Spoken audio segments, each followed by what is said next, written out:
तव्हां ॿुधो जेकॾहिं क़ुरान तव्हां ताईं पहुतो आहे इस्लाम तव्हां ताईं पहुतो आहे सदको आहे त मुंहिंजे मुस्तफ़ा करीम जे सहाबिन जो सदको आहे। इहा ॻाल्हि यादि रख।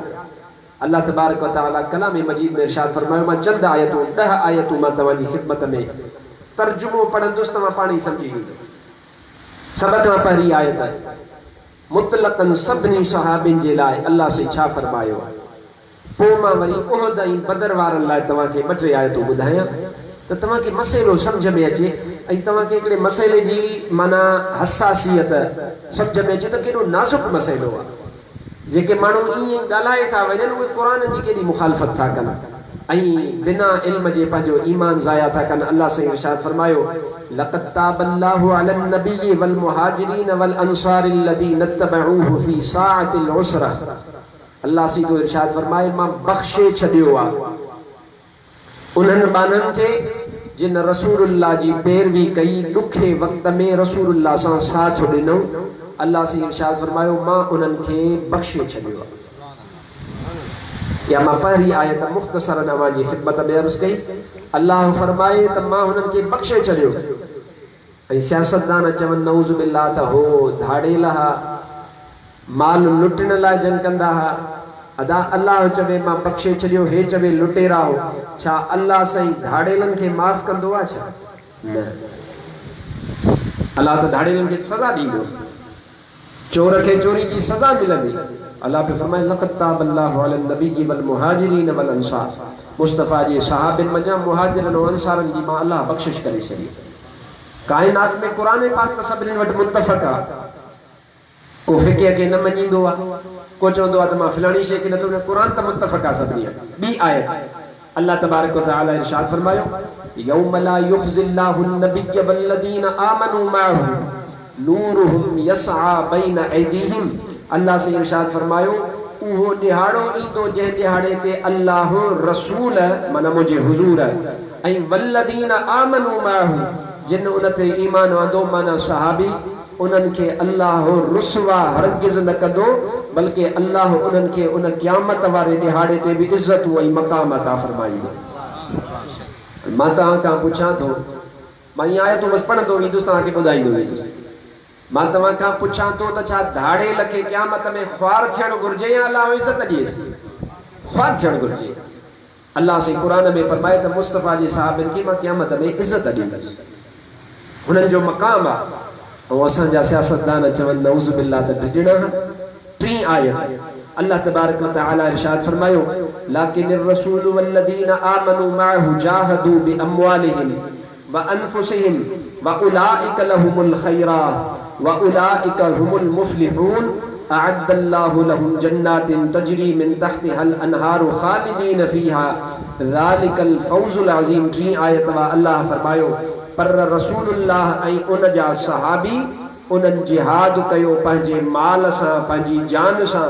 अॻिते अल्लाह तो फरमाए व उलाइका लहुमुल खैरात उन्हनि जे लाइ कुल ई भलायूं आहिनि व उलाइका हुमुल मुफ्लिहून दुनिया में कामयाब थींदड़ हूअं त घणा हूंदा पर रब तो फरमाए मां शाहिदी थो ॾियां त मुस्तफ़ा जा सहाबी कामयाब हुआ।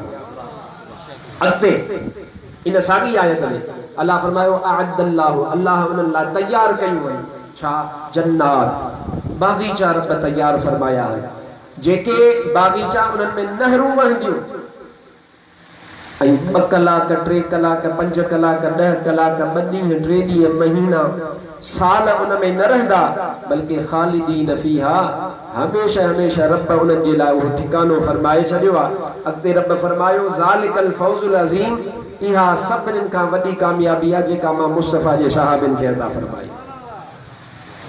हाणे मां तव्हां खां पुछां थो त धाड़ेलनि लाइ जन्नत हूंदी आहे छा? न।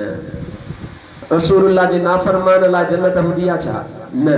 अल्लाह क़ुरान में ईअं पियो इरशाद फरमाए। 4 आयत अल्लाह से क़ुरान पाक में महबूब खे इरशाद फरमायो। इहा आयत अञा गौर जी आहे क़ाबिल तवज्जो आहे। तव्हां खां मां सवालो पुछां अदा जंहिं माण्हू ते तव्हांजो एतबार न हुजे उन सां मशवरो कंदा हो? न। जंहिं माण्हू ते तव्हांजो एतबार न आहे कंहिं बि हवाले सां तव्हांजो एतबार हुन तां टुटल आहे छा तव्हां हुन सां मशवरो कंदा हो छा? न। सलाह में विहारींदा हुओ न एतमाद ई कोन्हे। हाणे ॿुधो क़ुरान जी आयत 4 नंबर आयत अल्लाह से फरमायो वशाविरहुम फिल अम्र, या रसूल अल्लाह पंहिंजे सहाबिन सां मशवरो कंदा कयो।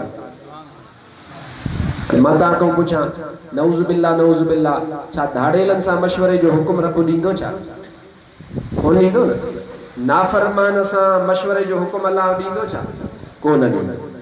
त मुंहिंजे मुस्तफ़ा करीम जे सहाबिन लाइ ईअं चवणु बदबख्ती जी निशानी आहे। 5 नंबर आयत, वमन युशाक़िक़िर रसूल मिन बअदि मा तबय्यन लहुल हुदा वयत्तबि गैर सबीलिल मुमिनीन नुवल्लिहि मा तवल्ला वनुस्लिहि जहन्नम वसाअत मसीरा।